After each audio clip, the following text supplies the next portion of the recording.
Shlomo Melech was gifted wisdom beyond any man that ever lived before or after. So he knew what he was doing.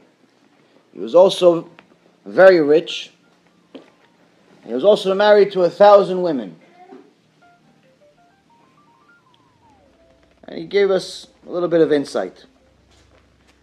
In Proverbs 31, verse 3, it says, Al titen lanashim chelecha, udrachecha limchot melachim.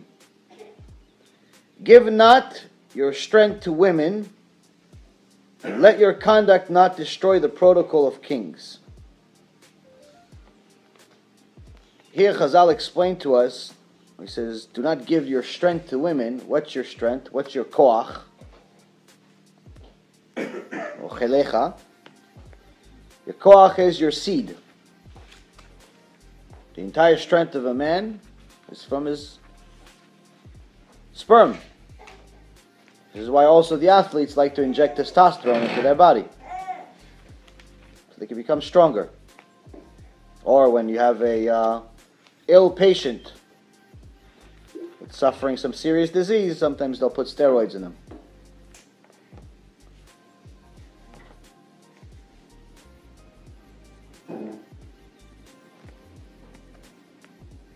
But Shlomo Melech is telling you that if you give all of your strength to this ta'ava, to this desire of women, to this desire of wasting your seed, you're going to destroy yourself. But if you need a little bit more details, he said it in another place also. In also Proverbs 25, verse 16. Dvash matzata echol dayeka pentis ba'enu ve'ikiato. Translation: when you find honey, eat what is sufficient for you, lest you be satiated and vomited up. Chazal says that dvash, honey, is really referring to women, isha. Why isha? Has the same numerical value. Isha has numerical value, the gematria of 306, and so does dvash. So when you find a woman, be a normal person. If you spend all of your seed every other day to a new woman, or perhaps do it even without a woman, he's telling you something here. He's not telling you about dvash. He's not telling you, you don't need Shlomo Melech to tell you now, don't eat too much honey, because eventually you're going to throw up. That's not exactly wisdom of the smartest man of all time. He's telling you something here. If you find honey, if you find a woman, take it easy. Don't have just enough. Why? Because if you have too much, you're eventually going to vomit. What does it mean you're eventually going to vomit? You're going to eventually not be able to handle it. It's going to destroy your life to such an extent that even after you married someone and became a normal person, you don't have a new girl every other day, you're going to suffer in your marriage too. Your wife is a normal person. She's not like you and like what you used to be.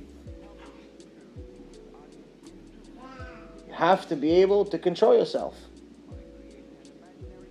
But not only that, sometimes you see that there's shlom bayit issues. Sometimes it's a religious couple, sometimes it's a non-religious couple. You see, they both seem normal, they both seem rational, but the wife is always angry at the husband. Later on, many times you find out that the husband wastes seed on his own. Not with another woman, chas v'shalom, but on his own.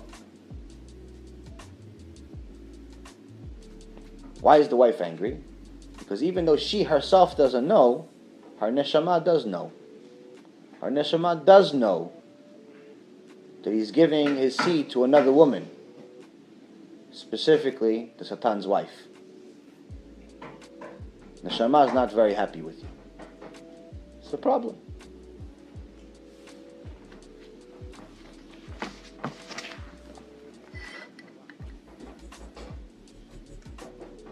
in the Gemara Masechet Sukkah, page 42b, Rabbi Yochanan says, Ever katan yesh le'adam, mariv'o savea, masbi'o ra'ev. Rabbi Yochanan says, a man has a small organ.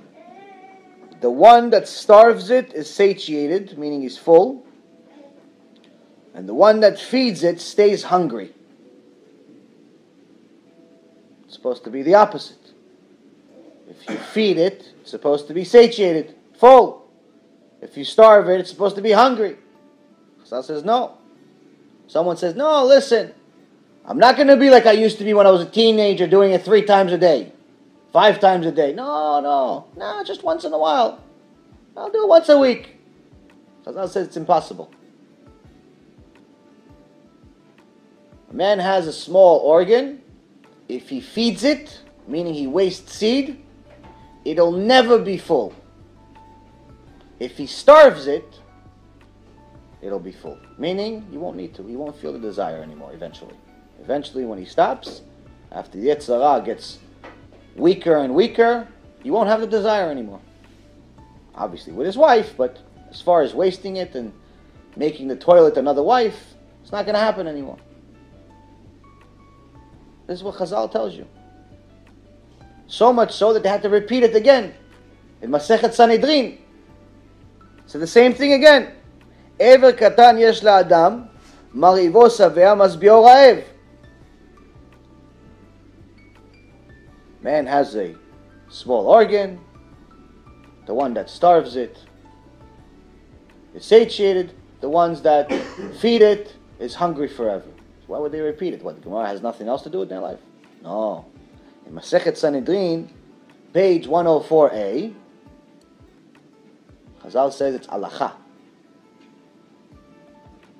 meaning it cannot change, ever. Halacha is eternal, can't change. Anything that's added today is building on the existing halachot. You can never change an halacha, because halacha comes from Moshe from Al Sinai. This is a law of nature. There's no such thing as doing it once in a while. You feed the organ, it'll never stop. And slowly but surely, a man is wasting his power and killing himself.